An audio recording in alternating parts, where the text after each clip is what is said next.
So I think tonight I want to start with some pictures. So why are you going so fast?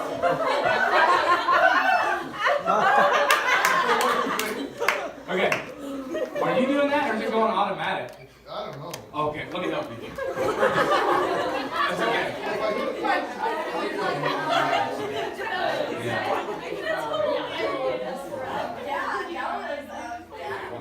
Like life.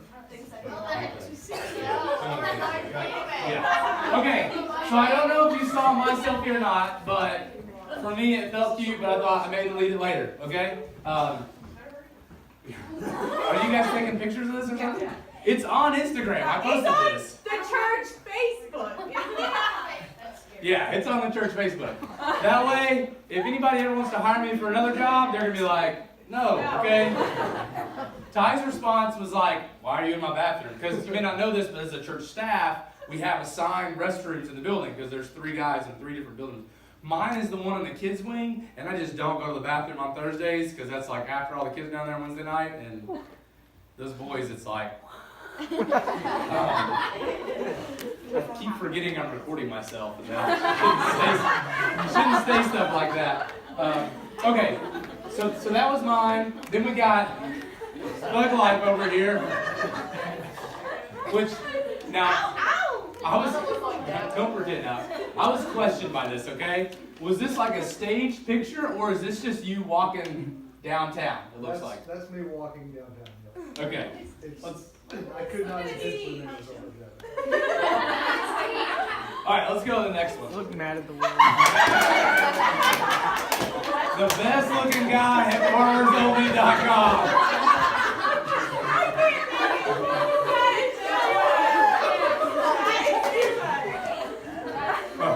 I'm waiting so Andy can take a picture of that. Afterwards, we can put these back up, and each guy can get their picture like next to it. All right, let's see. What's the next one we got here? Now, I haven't seen Zoolander in like a decade, so I'm not saying that we should watch that movie. But how many of you have actually seen that movie? I've never heard of it. A few of you. don't need Okay. to watch it. Yeah, I don't think you should watch it, but that's the face right there. That's it. All right. Blue Steel. And somebody take a picture of that for Ariana and send it to Ariana and Brian, because they need to see that. Me and Bay straight chilling. You know what I love most about this picture? Oh, that's okay. Don't go back. It doesn't go backwards. Just we'll sit there.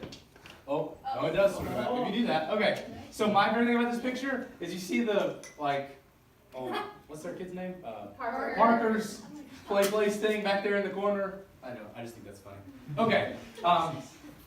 So tonight we're going to talk about those pictures. Now, were those pictures awkward for you to look at? No, they weren't awkward. Yes. If you saw my picture on social media, which I know some of you didn't because you were fasting from social media for the week. If you saw my picture on social media and you saw my hashtags, which were sorority squad, rape me, and to be honest, is that awkward? Yes. Is that rate the T, rape me? Is it awkward? That's a good. Oh gosh. Not that easy. Hey guys, stay with me. Is it awkward for me to post pictures like that? Very. Why is that awkward? Because I'm old, okay? Older, well, that's the same thing. Because what?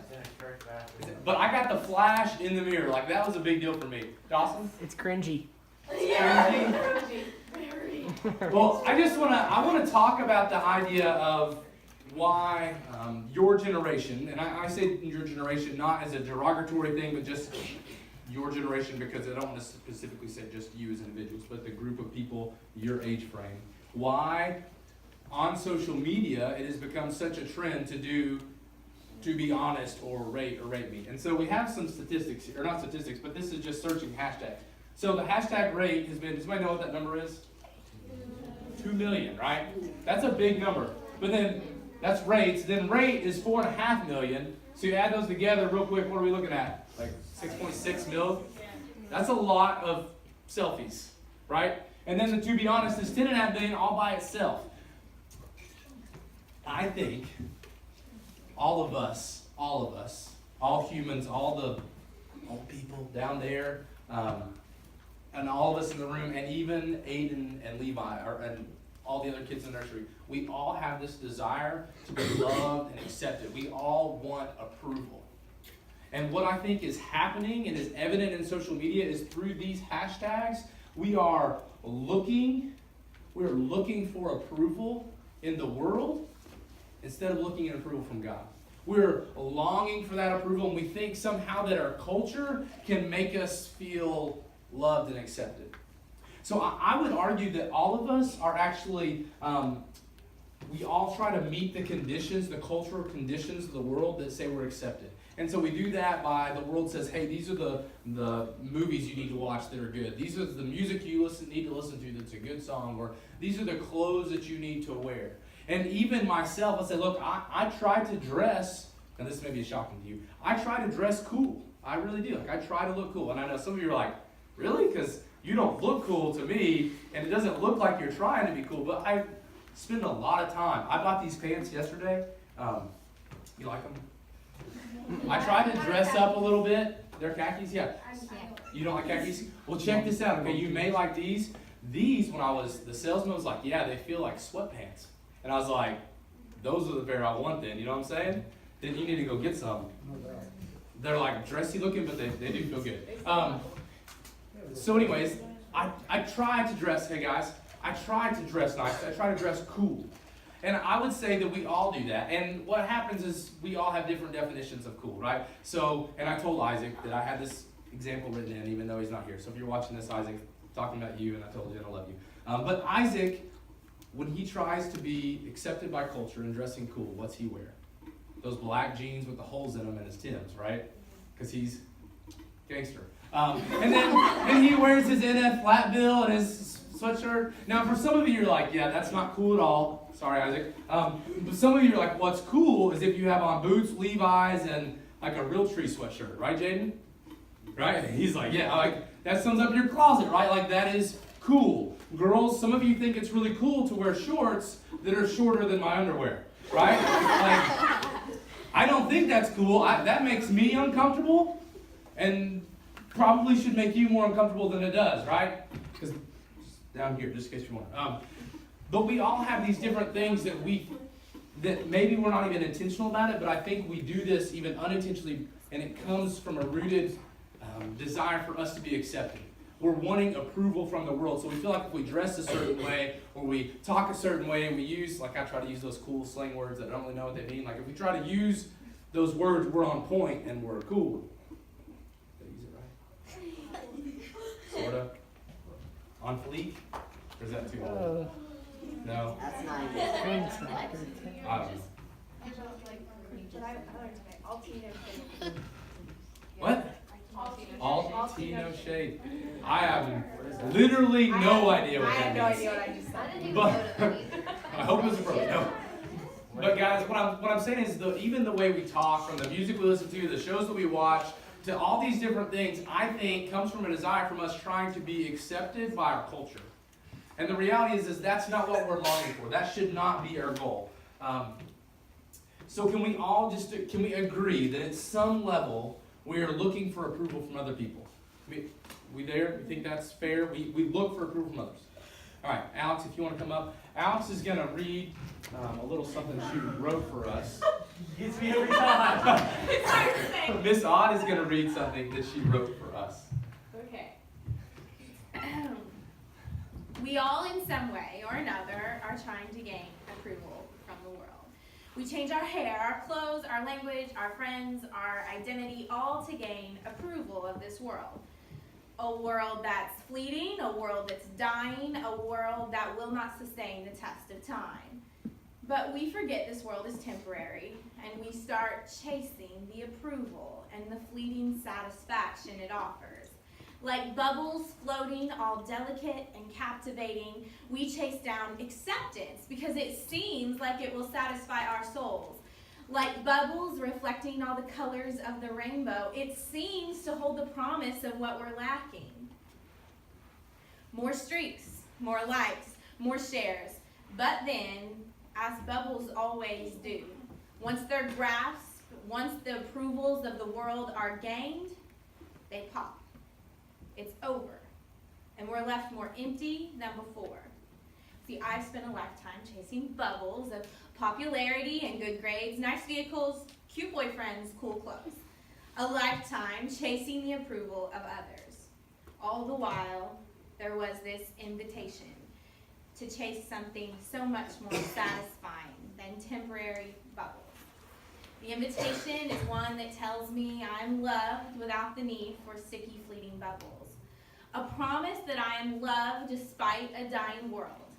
A covenant of love that will not wither or fade or die or pop. A love that doesn't require me to sell myself to the world for approval. A love that is secure and solid and eternal and worth building my life upon.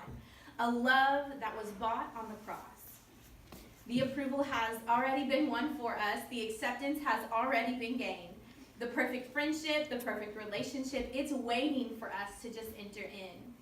Jesus offers the acceptance, the approval, and the love that our hearts are yearning for. He is Yahweh, the Lord who never changes, and we will not lose his acceptance. He is Abba, the Father who is faithful, and he won't stop loving us. He is the Alpha and the Omega, the beginning and the end. He isn't a bubble that will pop. So, see what great love the Father has lavished on us, that we should be called the children of God, and that is what we are.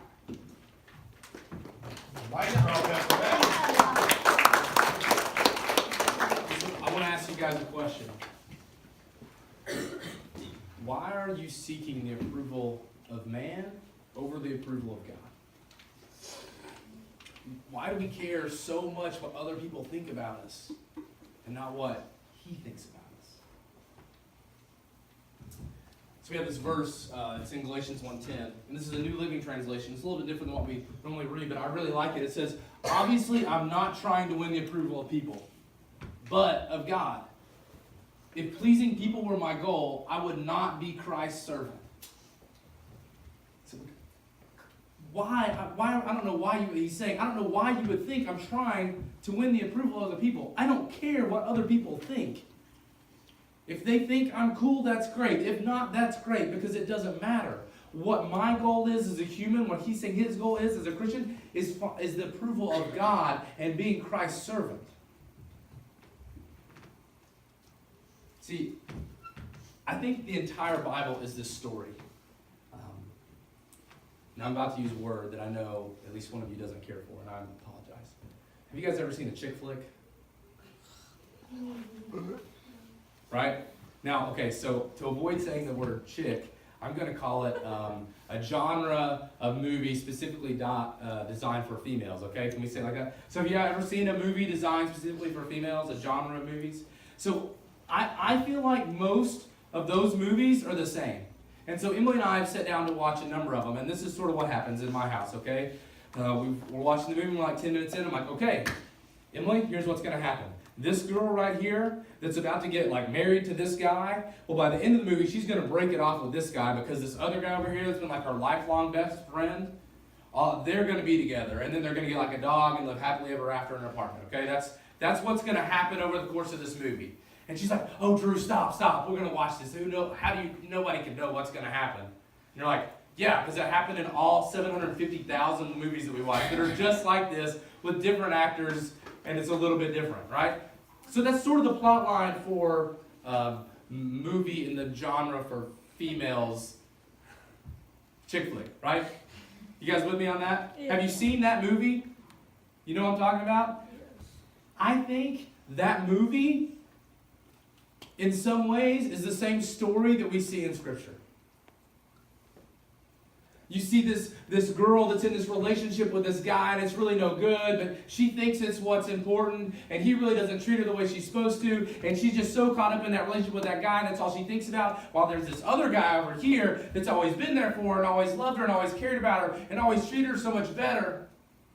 Well, in that story, it's a movie, it's the same story that we see in Scripture, because this girl is us, humankind. And we're in this relationship with the world, and we think the world has everything we have to offer. We think the world can offer us satisfaction and fulfillment. We think the world is the most important thing, and we're caught up in this relationship with the world all the while. God's going, look, I've been here the whole time. And I love you, not like the world loves you, like I love you. I care about you. I want what's best for you. I've always treated you the best, and I'm always going to treat you the best. And the thing is, the reality is the world doesn't care about us. They really don't. The world, its approval for us is conditional. You know what I mean when I say conditional? The world, culture, its love for us is based on how we look. It's based on the music we listen to. It's based on all these different things. While God's love for us is the exact opposite. God says his love is unconditional. And what that means is it doesn't matter the condition we're in. God says, look, I love you, and I don't care what happened while you're in a relationship with the world. I don't care how long you were in that relationship. I don't care what you did in that relationship or what happened in that relationship. I don't care anything about that relationship. I love you, and I want you to have a relationship with me. And it's a beautiful, beautiful story. In every movie in the female genre for women, that was redundant, but you know what I'm saying, right? There's always this pinnacle moment, whether this couple is about to get married or something, and the best friend guy who's always been there finally stands up and makes his declaration of his love and commitment for this other person. And we see the very same thing in Scripture. We see this story that keeps building and building and building, and all of a sudden Jesus comes onto the scene. He says, look, I love you so much, I'm going to die for you. It's this huge heroic act where he says, look, I care about you so much, I'm going to lay my life down for you for one reason. I want you to know how much I love you. I want you to know that I am paying the price for your sin. I want you to know that I love you, and it's not based on if you love me or not. I just love you, period. And so we see this huge heroic act by Christ saying, look, I love you. We talked last week about how our God is a jealous God. He is jealous for our relationship with him. He longs for us to break off the relationship with the world, to come be in relationship with him. Scripture tells us that we cannot serve two masters. That we cannot love God and the world. That those things cannot coexist. And so in a very real sense, what I'm asking you to do tonight is for you to open your eyes and understand that you can't be in this love affair relationship with the world and be in this love relationship with God. That they can't happen at the same time.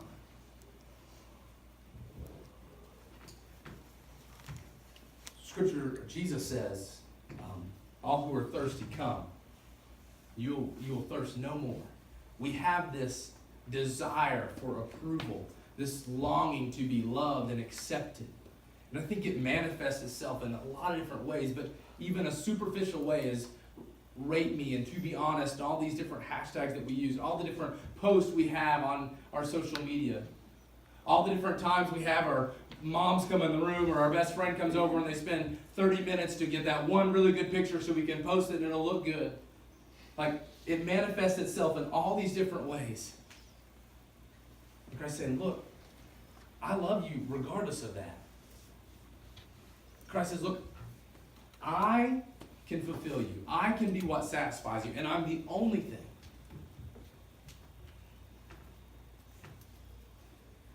I want you to see your need for God.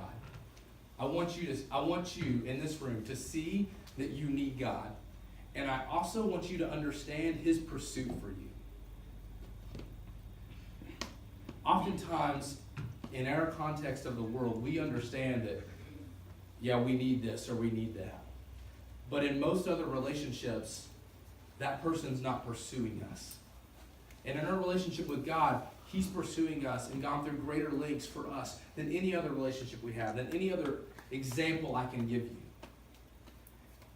Think about what the heroic act that God did to demonstrate his love for you.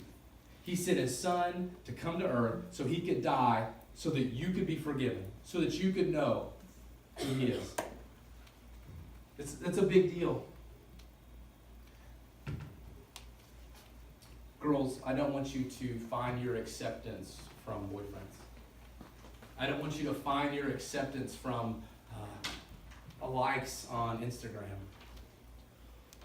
Guys, I don't want you to find your approval or who you are as a man in how many minutes you get playing, or how many points you score, or tackles. It's not about that. It's not about how big the buck is that you've killed. It's not about how many wins you have on Fortnite. It's not about any of that. Who you are, yeah, I got you, Fortnite. You got excited back there. Who you are is not defined by that. That's not how you're going to find approval. Approval is found in a relationship with God because He loves you like nobody else does. So I want to ask you one last question. Do you want the approval of the creation or the Creator? I just want you to think about that. And it's the same question we asked earlier. Do you want the approval of man or the approval of God? What are you seeking in your life? What do you spend your time looking for? But do you want the approval of the creation? Because God created mankind, right? Or do you want the approval of the Creator? Now, when I say, do you want the approval of the Creator? The cool thing is He already approves of you. Scripture says that He knew you in your mother's womb. He knows how many hairs are on your head. We don't have to beg for His approval like we do with the world. He approves of us because He created us. And yeah, there may be some things in your life that Scripture says, hey, you need to change.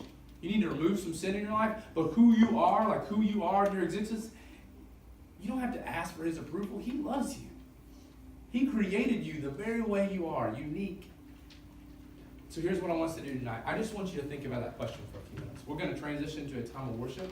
I just want you to think, in my everyday life, am I living my life for the creation or the Creator?